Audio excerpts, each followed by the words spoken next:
Por supuesto que era por el dinero y por supuesto la aventura. Navegar por el Atlántico o por las islas caribeñas y lugares desconocidos para mí, quizás es lo que me impulsó a hacer algo malo. Cocaína. La palabra mágica estaba dicha. Si hubiera sabido lo que Frank iba a hacer, nunca me habría subido a ese barco.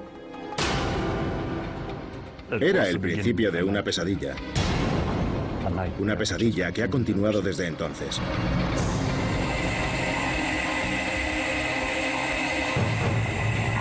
Encarcelados en el extranjero, la historia de Dennis y Donald. En otoño de 1999, Donald McNeil, un aficionado a la vela, estaba trabajando en Hartlepool. Su trabajo como autónomo se iba agotando y a Donald le preocupaba el dinero. Me crié en una isla de la costa oeste de Escocia. Y naturalmente cualquiera que haya crecido en una isla está acostumbrado al mar y a los barcos.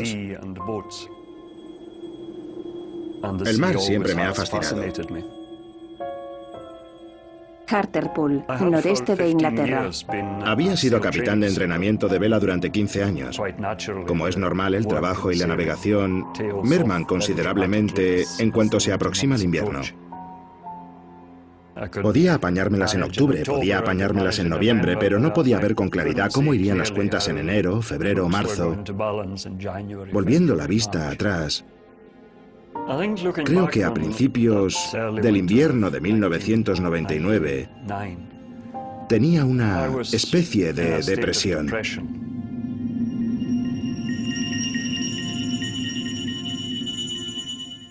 Aquel noviembre, Donald recibió en el bar local una llamada sorpresa desde Grecia.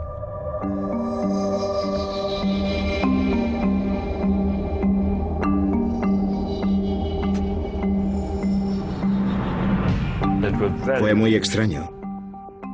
La señal no era muy buena y no era ninguna voz que me resultara familiar. Una persona, llamémosle Frank, me dijo: Dennis y yo estamos aquí en el Mediterráneo. Me parece que yo había conocido a Dennis y a Frank unos 18 meses antes de aquello. Cuando conocí a Dennis siempre me pareció una persona amigable y cercana. Frank siempre me había dado la impresión de ser un tipo un poco más seco. Les habría llamado más bien conocidos, más que amigos. Los dos conocidos, Frank y Dennis, le estaban llamando desde Creta. Habían traído un velero, pero decían que necesitaban a alguien que les enseñara a navegar. Y lo que le dijimos fue: mira, necesitamos a alguien que nos enseñe cómo navegar. Tenemos que hacer una entrega para un trabajo. Dijo: ¿estás trabajando ahora? Puedes venir y enseñarnos a navegar. Puedes venir y hacer la entrega. ¿Qué más da? Estaban dispuestos a pagarme 1000 libras. Tan solo sácanos del puerto deportivo, por favor, venga. Seguramente dudé unos 30 segundos antes de decir: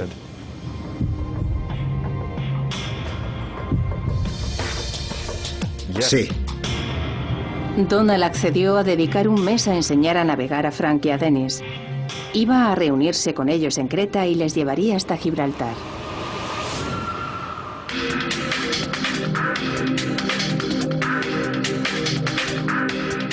Dennis estaba contento de verme. Ya había alguien conocido entre todos aquellos extraños barcos. No me gusta el barco. Lamentablemente carecía de esta información. Tenía velas y cosas así, no lo entiendo, pero no me gustaba aquello. Prácticamente a los 30 segundos de haber llegado a la cubierta, dejé escapar un grito de horror. Donald estaba alucinado. Decía: no, tenéis... No sé cómo lo llaman, pero el mástil estaba a punto de caerse. Podría haber acabado fácilmente en una tragedia. ¿Qué vas a hacer? Ya sabes, para eso has venido. Frank subió a bordo. Salimos para Malta.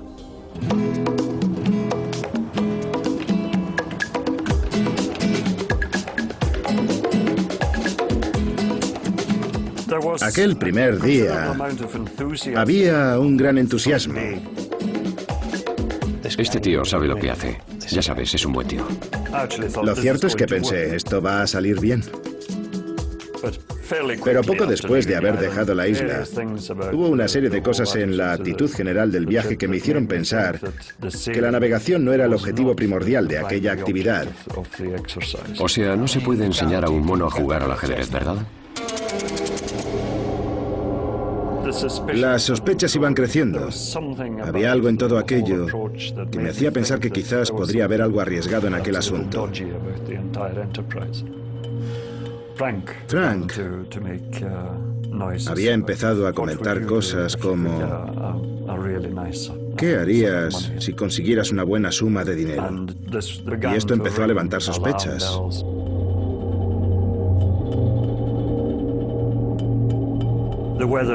El tiempo empezó a empeorar cuando nos acercábamos a Malta.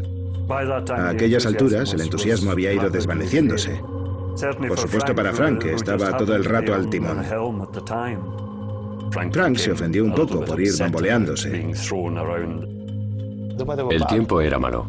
Así que, ¿qué podíamos hacer? Creo que él quería que Donald tomara el mando y lo dirigiera. Estaba fuera de sí y dijo que yo tenía que hacer realmente algo con aquel movimiento, porque si no me iba a tirar por la borda. Entonces las dudas empezaron a asaltar mi mente. ¿Por qué te compraste un velero entonces? ¿Cuál es la finalidad de este barco? 4 días después, el velero Pulse y su tripulación llegaron a Malta. Frank le dijo a Donald que quería hablar en privado con él.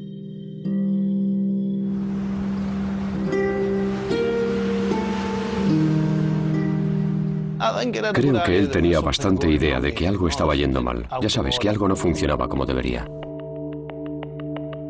Empezó diciéndome: ¿te has dado cuenta de que no queremos aprender a navegar simplemente? Ya sabes, realmente tenemos planeado alguna cosilla mala. Pretendemos cruzar el Atlántico y recoger un alijo de droga. Cocaína. Dijo que me pagarían 40.000 libras.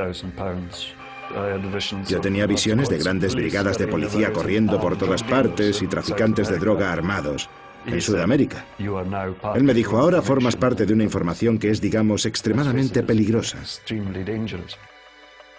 Si hacía algo que hiciera que la operación fracasara, o si frustraba esta operación, no tendría lugar en el mundo para esconderme.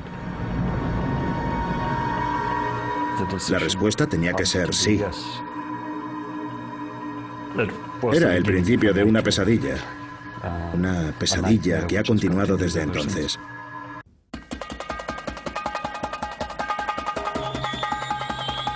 En noviembre de 1999, Donald y Dennis accedieron a recoger un alijo de cocaína del Caribe.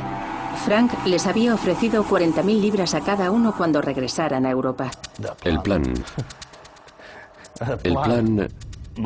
Mi implicación era meramente capitanear el barco, navegar hasta salir del Mediterráneo, ir hacia el Caribe y disfrutar del sol. No tendría nada que ver con la manipulación de la droga. Luego recibiríamos una llamada y recogeríamos la droga. Iba a poner en su lugar a esta máquina bien engrasada. Día de cobro. Adiós. Nos vemos. Así de sencillo, sin problemas. Estaba chupado. Sí, súper chupado. El 4 de enero de 2000, Donald, Dennis y Frank dejaron las Islas Canarias y se encaminaron hacia Antigua. Finalmente, perdimos de vista las islas cuando el sol se ponía aquella tarde. Luego, los chicos se dieron cuenta de que aquella sería la última vez que verían tierra firme durante el próximo mes. Casi desde ese momento ya no había vuelta atrás. Había un sentimiento creciente de una fatalidad inminente. Dennis era consciente del choque de caracteres que había entre Frank y yo. Frank tenía mucha agresividad oculta.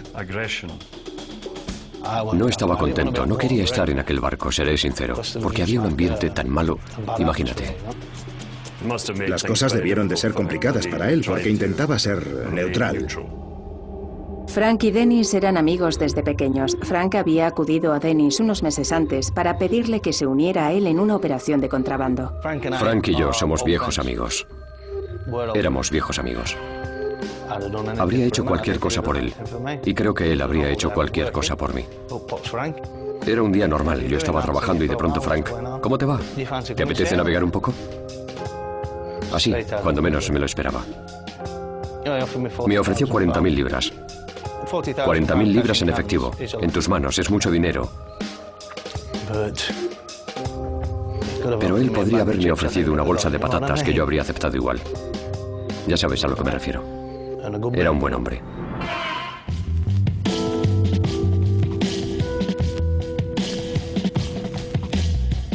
Pero lo que pasa en un barco es que entras en una rutina. Trabajas 4 horas, duermes 8 horas. Bueno, después de la primera noche no lo conseguía. No podía averiguar qué estaba pasando. Mi cabeza se estaba destrozando. Ellos se sentían de verdad como si este viaje fuera a ser una pesadilla constante en el que iban a estar agotados todo el tiempo. Nos mareamos por las olas. El mar era siempre el mismo. No podíamos jugar ni siquiera al veo veo. Una cosita que empieza por la letrita B siempre era barco, con la M mar, y así era todo. Estaba resignado a seguir adelante, a superarlo y a acabar con esto. Realmente lo habíamos mantenido todo en secreto.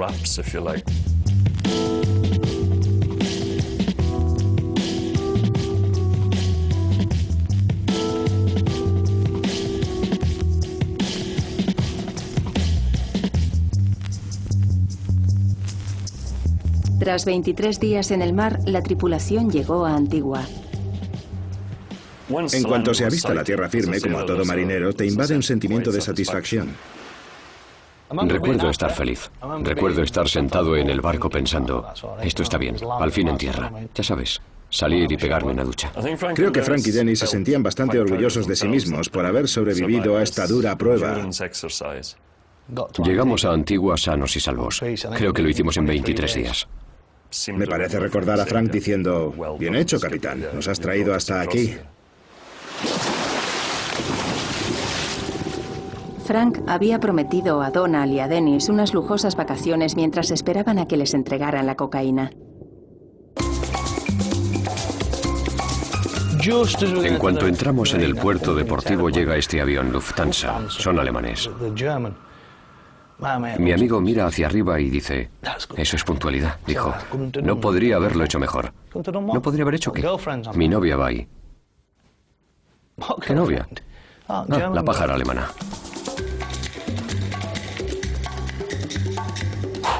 Se largó como unos 20 segundos después de aterrizar. Se largó con todo el dinero que teníamos y se llevó a su pájara a un hotel. Cuando se largaba con sus señoritas teníamos que darle hasta el último céntimo que teníamos. Todo. Dennis cada vez se fiaba menos de toda la operación. Creo que se pasó 2 semanas de 5 estrellas en este lujoso hotel. Nosotros ni siquiera lo olimos. Ya sabes a lo que me refiero. No teníamos comida. Mientras que ahí estábamos para recoger droga valorada en 20 o 30 millones de libras. No teníamos ni comida en el barco. Evidentemente yo no me callaba. ¿Había alguna forma de poner fin a todo esto? ¿Tenemos que continuar con esta pesadilla? Me dijo que si huía o intentaba hacerlo, solo habría un resultado: mi muerte. Tras 2 semanas, el velero zarpó hacia la isla venezolana de Margarita. Mientras navegábamos hacia Margarita, Frank anunció que necesitaríamos hacer algunos preparativos para la droga. Nos dejó claro desde un principio que se trataba de una cantidad importante. Madre mía, ¿dónde vamos a poner la mercancía? Ya sabes, no puedes esconderla detrás de los cojines y listo, ¿verdad que no? Había 5 depósitos de agua internos. Los tiramos por la borda. Vaciamos el depósito de combustible. Así podríamos sacar el depósito, poner la mercancía debajo del depósito del combustible y poner el depósito encima otra vez. Esos fueron nuestros preparativos. Probablemente echamos por la borda el último depósito de agua cuando avistamos la costa de Margarita. Después de eso amarramos en la bahía de Porlamar. Bahía de Porlamar, Isla de Margarita, Venezuela. Vaya asco. Un auténtico asco. Era horrible, un lugar horrible. Y eso solo fue la primera impresión. Después descubrimos que realmente era horrible. No se trataba solo de la primera impresión.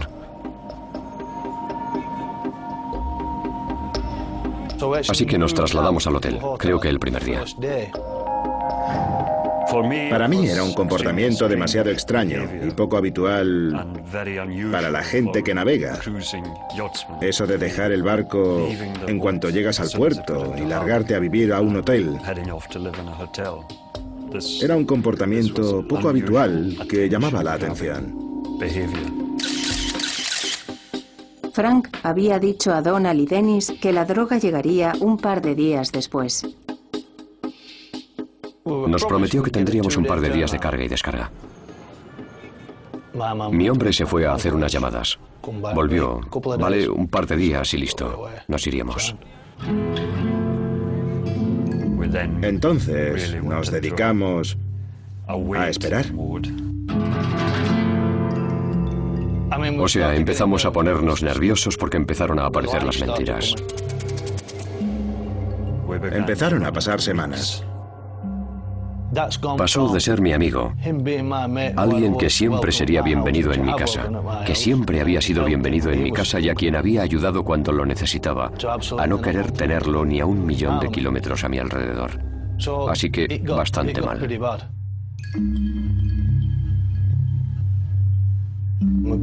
Habíamos estado allí mucho tiempo, mucho tiempo. Después de unas 4 semanas, 5 semanas, mi amigo dijo: tengo un problema. Un problema de verdad. Mi mujer tiene cáncer de mama. Sentimos compasión por la situación en la que se encontraba Frank. Donald perdió a su padre por un cáncer. Yo perdí a mi madre por un cáncer. Sabemos lo que es. O sea, ¿qué haría cualquiera? Pues vete de Margarita, vuelve a casa. Por supuesto que debía volver a Gran Bretaña. Le tuvimos que pagar los billetes y todo eso. Nos costó un buen pico que saliera del país. Vaya que sí. Tenía bastante claro que iba a ser la última vez que vería a Frank. Resultó que a su mujer no le pasaba nada. Ya sabes a lo que me refiero. No le pasaba nada. Estaba más sana que una manzana. Donald y Dennis estaban solos en la isla de Margarita, a la espera de la cocaína.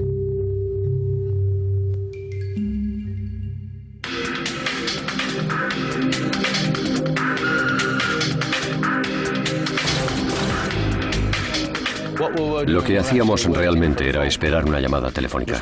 Tan solo esperar una llamada, nada más. Yo tenía la sensación de que nos estaban vigilando, pero no estaba seguro de si se trataba de una paranoia. Estaba bastante seguro de que nos estaban vigilando.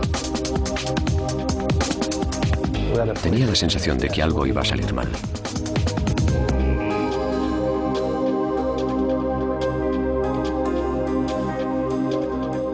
A principios de mayo, finalmente, sonó el teléfono.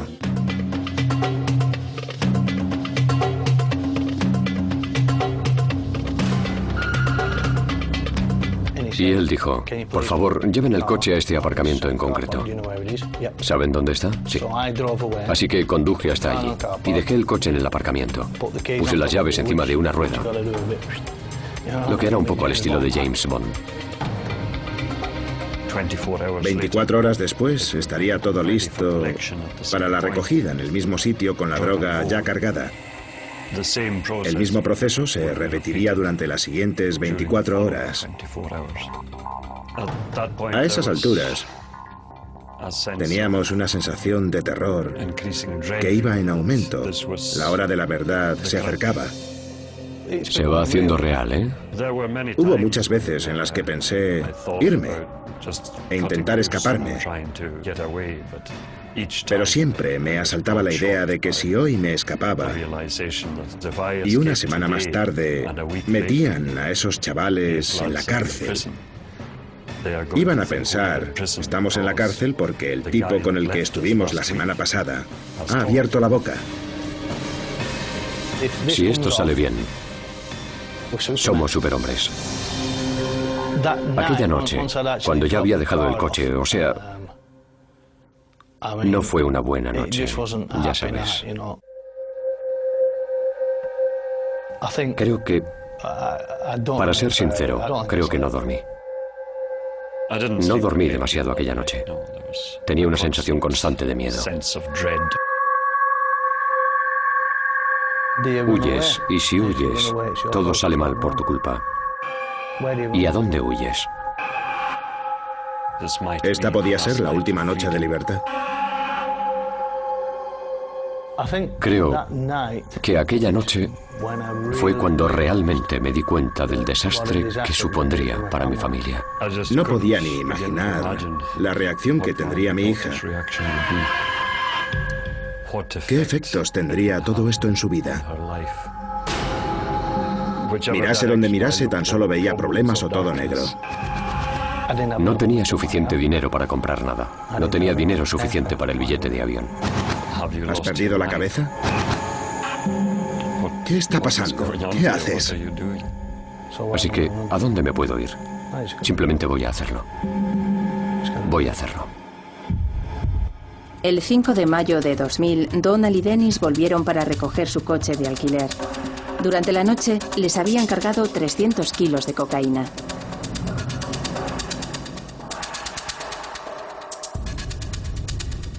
Cuando miré la parte de atrás, simplemente agité la cabeza.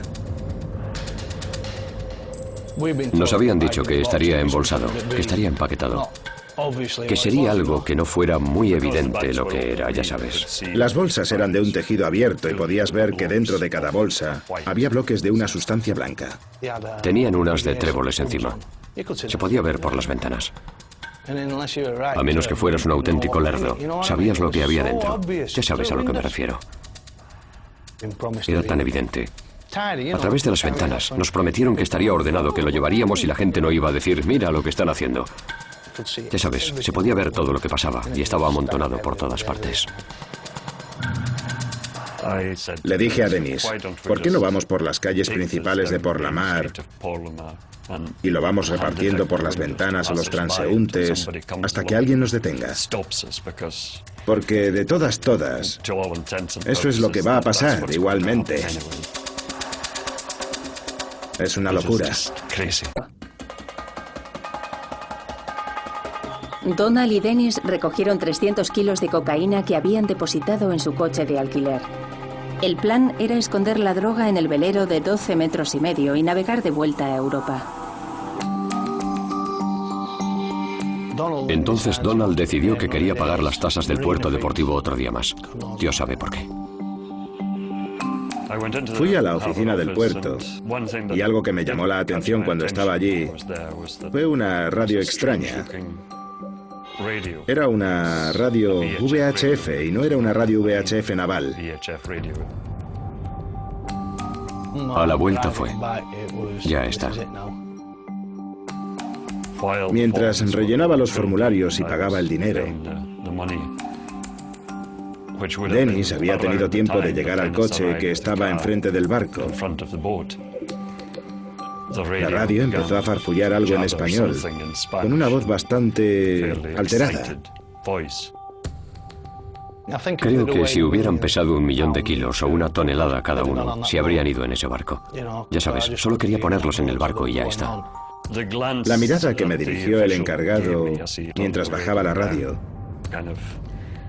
hizo que me alarmara, pero lo achaqué a cierta paranoia por mi parte.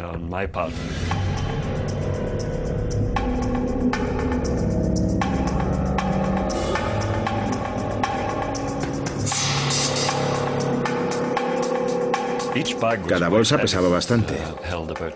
Tenía unos 25 kilos de cocaína. Era un trabajo bastante pesado. El traslado de las bolsas al barco era una operación sencilla, tan solo lanzarlas a bordo, ya sabéis, tirarlas. Como parte de la estrategia maestra para evitar la mínima detección, Frank nos había dicho que era necesario que cuando manipuláramos esta mercancía, nos pusiéramos unos buenos guantes rosas de fregado. Sí, nos fueron de gran ayuda, ya ves. Nos hacían parecer un par de idiotas y punto, no servían para nada. Pero la sorpresa fue lo grande que era. En cada compartimento metimos todo lo que podía albergar físicamente el compartimento. Había muy poco espacio disponible. Muy poco espacio.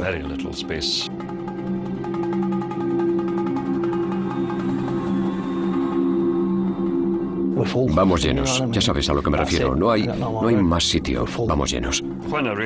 Cuando me di cuenta de que el barco estaba lleno, o al menos los lugares ocultos estaban llenos, pensé, vale, simplemente vamos a apilarlos como sea a bordo, y si se llenan todos los espacios disponibles y tenemos que llevarlos fuera a la cubierta, iremos y lo haremos. No tiene ningún sentido. Es una locura. Es el colmo de la estupidez.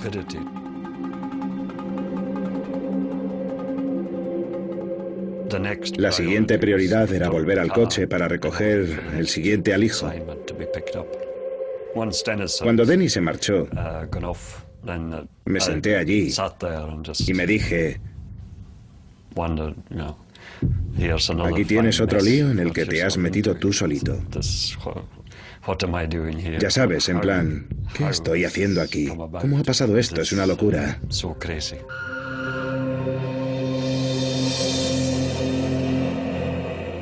Yo era un poco más optimista que Donald, pensando que todavía podría salir bien. Quizás pensando en plan, ya hemos hecho la mitad y no ha aparecido nadie. Hay posibilidades.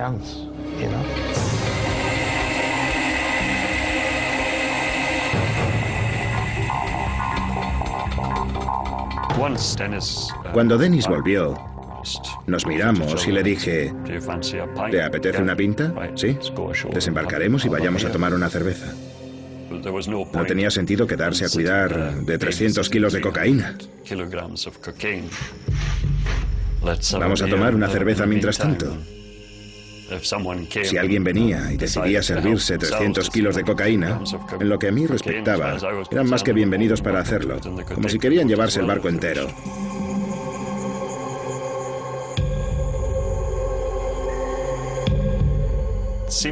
Parecía que había pasado mucho tiempo, casi una eternidad, desde que recibí aquella llamada en Hartlepool.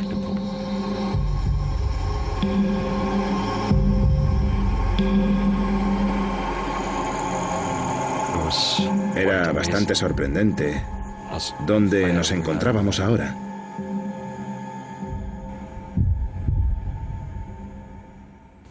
De pronto, me percaté de los coches.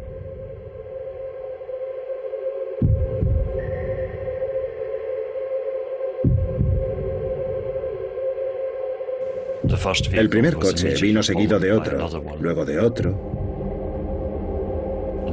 luego de otro más grande. Le di la mano a Dennis y básicamente le dije, ha sido un placer conocerte. Me parece que esa fue la parte aterradora.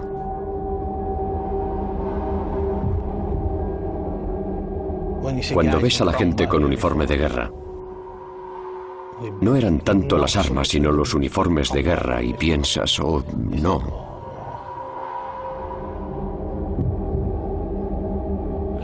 Ya está pasando. Ya está. El primer vehículo se detuvo. Bajaron la ventanilla y una persona vestida de paisano nos preguntó, ¿ustedes son del velero Pulse? Dijimos, ¿así es?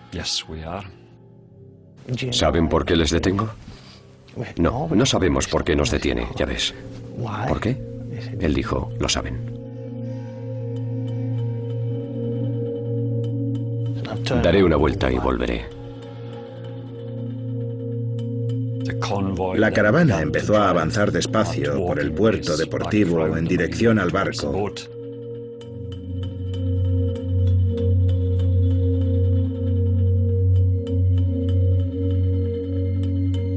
Así que volvimos al barco, Donald y yo. Y creo que había 6 o 7 de esos guardias nacionales, con rifles y eso, que registraban el barco. Decían, ¿dónde está? ¿Dónde está? Vamos a destrozar el barco. Bueno, no sabemos dónde está, ¿verdad?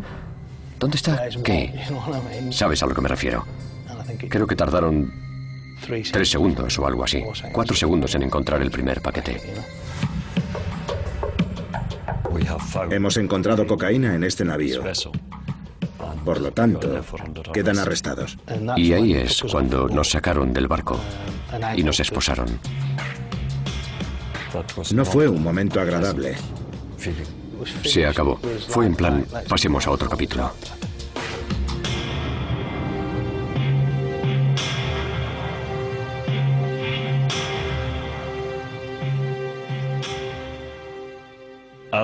Cuando nos íbamos, uno de los soldados me miró y me dijo, lo siento por ti. Tú, 24 años en prisión. Fue como un puñetazo en el estómago. Estaba casi convencido de que lo más probable es que muriera en la cárcel.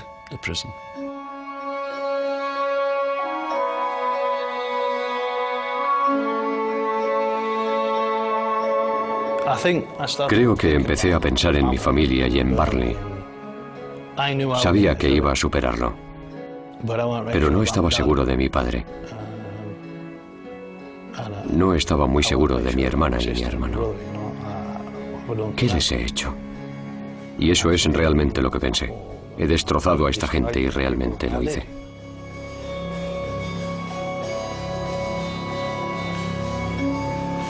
Una sensación de irrealidad se fue apoderando de la situación. Era casi como verte desde fuera, como ver una película.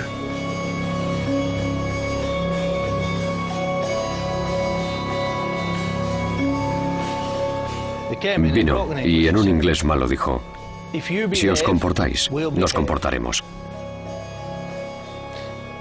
Si no os comportáis, no nos comportaremos. Si os escapáis, os dispararemos. Pero no os dispararemos en una pierna, no os heriremos, estaréis muertos.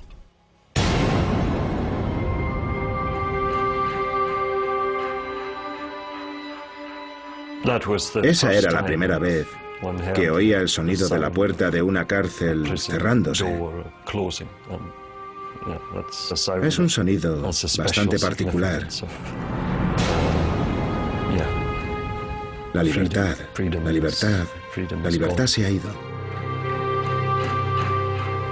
No cabe duda de que tu vida ha cambiado para siempre. Cuando nos arrestaron, al principio pude escribir a mi padre. No sé si le pedí perdón.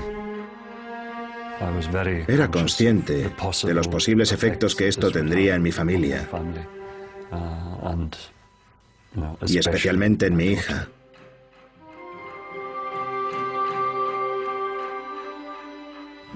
Fueron las cartas más difíciles que jamás he tenido que escribir.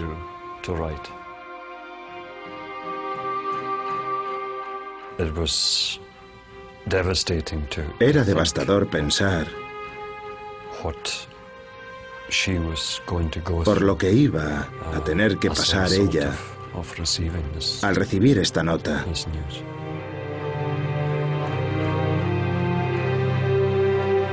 Donald y Dennis estuvieron 6 semanas en los calabozos de la policía a la espera de una vista. 6 semanas allí. Y nos llevaron a los tribunales. Y un intérprete nos dijo, Bueno, se declaran culpables. Habíamos tenido cocaína casi hasta por las rodillas, literalmente. No había ninguna duda de que la acusación tenía unos argumentos muy poderosos contra nosotros. Nunca pensamos que volveríamos a casa. Nunca creí que volvería a ver a mi padre. Si te declaras culpable, entonces ¿qué hacen? Te rebajan un tercio. Así que, si nos levantábamos, si nos declarábamos culpables y admitíamos la culpa, nos sacarían y después de no sé cuántos, pues os sentenciamos a 10 años. Pero lo que vamos a hacer es reduciros un tercio, así que 6 años a lo sumo. Cuando se oye pronunciar las palabras, es un auténtico impacto. Me di cuenta de que iba a perderme la adolescencia de mi hija y que la siguiente vez que la viera ya sería adulta.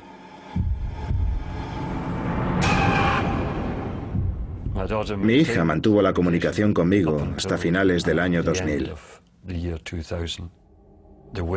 La forma en la que se presentaban las noticias allí en casa hacía que le fuera realmente imposible no estar furiosa o abatida. Tras la sentencia, trasladaron a Donald y Dennis de los calabozos a la cárcel de San Antonio, en la isla de Margarita. Teníamos la sensación de que entonces íbamos a conocer la verdadera cara de la cárcel venezolana. Sería la última vez que podríamos ver el día a día.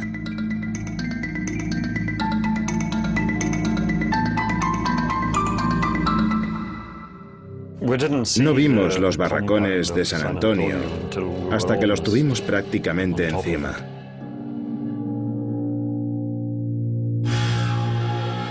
Oímos disparos y abrieron la puerta y me salió un... Mierda, ya vamos. Vimos pasar a un europeo. Era un danés muy alto y escuálido.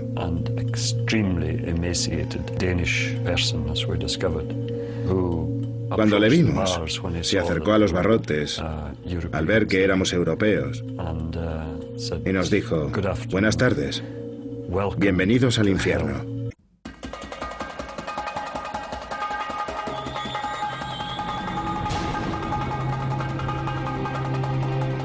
Declarados culpables por narcotráfico, Donald y Dennis fueron sentenciados a 6 años y 8 meses en la cárcel de San Antonio, una de las cárceles más violentas de Venezuela.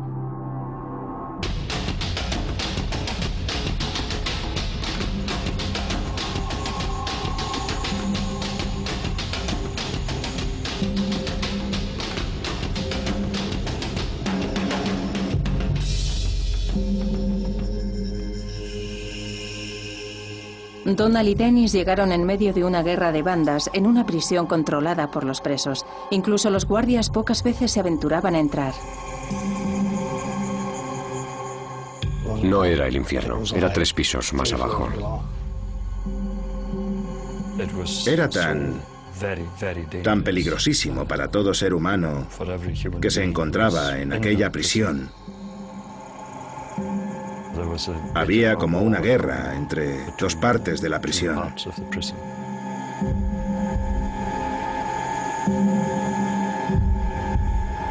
Realmente no hay palabras para describir el absoluto horror y la crueldad con la que estábamos obligados a convivir en aquel lugar.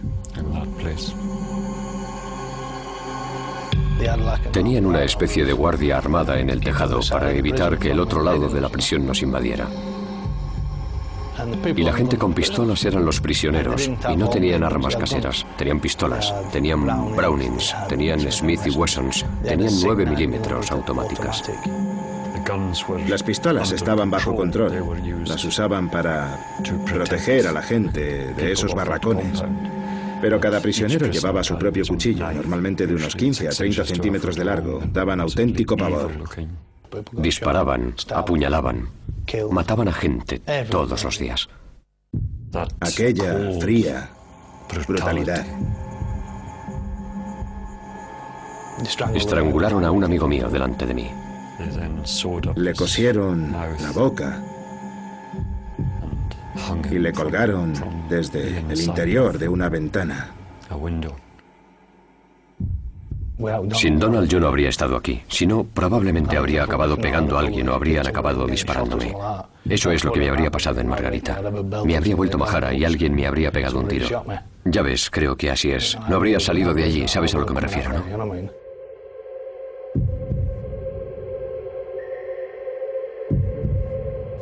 Le debo mi vida a Donald. Nada más, ya sabes. ¿Qué más se le puede deber a alguien? Literalmente, luchábamos por nuestras vidas.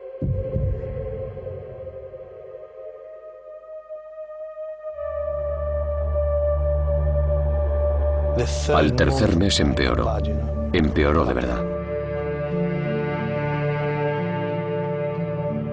Había disparos. Había gente en pequeños agujeros y sangre por todas partes. Realmente sangre por todas partes. La prisión entera estaba increíblemente tensa. Todos esperaban y estaban preparados para el siguiente grupo que fuera asesinado. La guerra entre las dos partes aumentaba. Los prisioneros se fugaron por el muro exterior del edificio del otro lado de la prisión. Consiguieron llegar al tejado y consiguieron tirar una granada a través de las ventanas de una de las celdas. Y entonces piensas, ¿esto es vida? Ya sabes a lo que me refiero. No es solo que estés encerrado, estás en la mierda, ya lo ves. Todo era tan ajeno a cualquier cosa que hubiera vivido antes. Bien, sabes, tenía que pagar con mi tiempo y lo hice. Y aquí estoy. ¿Sabes a lo que me refiero? Hola. Pero no tenía que pagar por ello de esa forma. En la primavera de 2005, Donald y Dennis fueron puestos en libertad. Tras 6 años y 8 meses, Dennis volvió a su casa en Burnley.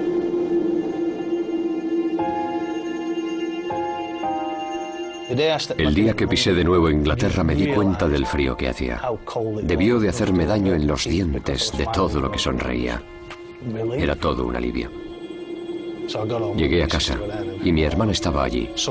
Vi a mi sobrina, a la que no conocía. Tenía ahora tiene 5 años, así. Y luego fui a comer un curry. He cambiado. Pienso en todos antes que en mí. Antes era simplemente yo, ya sabes. Como era antes, perjudicó a mi familia y eso está mal. Está mal.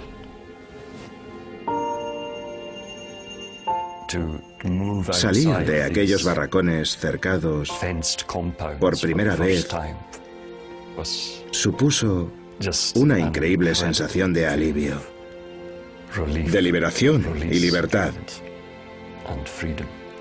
Por problemas legales, Donald no pudo abandonar Venezuela. Donald vivía en libertad condicional en una ciudad de la frontera colombiana.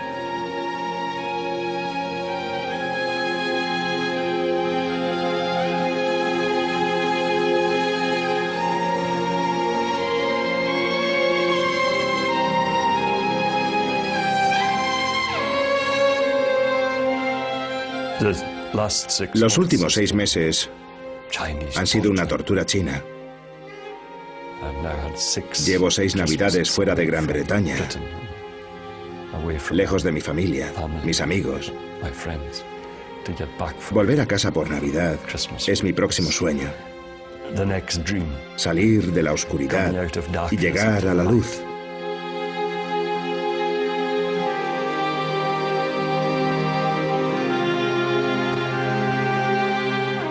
Para mí, lo más triste de todo esto es el saber los efectos que esto ha tenido en mi hija a una edad tan vulnerable de su vida. No ha pasado ni un solo día en el que no haya pensado en eso. Quizás sea la persona que más haya sufrido durante todo este proceso. Pero han pasado 6 años y quizás, espero, que sea capaz de juzgar con una perspectiva diferente. No todo es blanco o negro, bueno o malo. Con lo que hicimos nos equivocamos por completo. Y fue una estupidez total y estuvo mal, ya sabes, mal. Pero, ¿sabes? Somos gente normal que hace cosas como esta. Y no le estoy pidiendo a nadie que me perdone. He pagado lo mío con creces. Tan solo quiero que nos den una oportunidad. Ya sabes, que nos den una oportunidad. Me arrepiento de todo corazón y me arrepentiré el resto de mi vida porque ha cambiado mi vida para siempre. Nada podrá ser igual. Después de esta entrevista, Donald regresó finalmente a casa. Todavía espera poder reconciliarse con su hija.